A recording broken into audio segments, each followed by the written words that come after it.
Hey everyone, welcome back to the channel. Today, we're tackling a super practical topic: how to send money from your PNC bank account to a TD bank account in 2025. Whether you're paying a friend, splitting bills, or handling family finances, this process has gotten even easier with the latest banking updates. By the end of this video, you'll be transferring money like a pro. Let's dive right in. First things first, make sure you have accounts set up at both PNC Bank and TD Bank.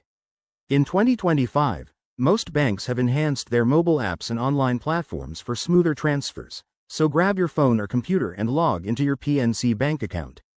Once you're in, navigate to the Transfers or Payments section. It's usually front and center on the dashboard.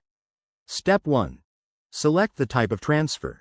You'll likely see options like internal transfers, external transfers, or wire transfers. For sending to TD Bank, choose an external or ACH transfer, as it's the most straightforward and often free or low cost. Next, enter the recipient's details. You'll need the TD Bank account number, routing number, and the exact amount you want to send. Double-check everything to avoid any hiccups. Banking errors can be a real headache. Now, for security, 2025 brings advanced features like two-factor authentication and biometric verification. Make sure to verify your identity when prompted. Hit Confirm or Submit, and you'll get a confirmation email or notification. Transfers typically take 1 to 3 business days via ACH, but if you need it faster, opt for a wire transfer, though that might incur a small fee. A few quick tips. Always check for any daily transfer limits on your PNC account. Most are around $10,000 but can vary. If you're new to this, practice with a small amount first.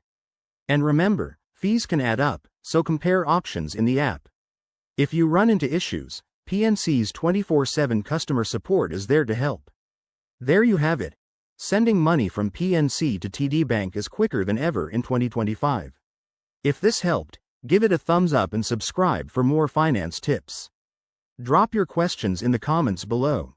Thanks for watching, and I'll see you in the next one.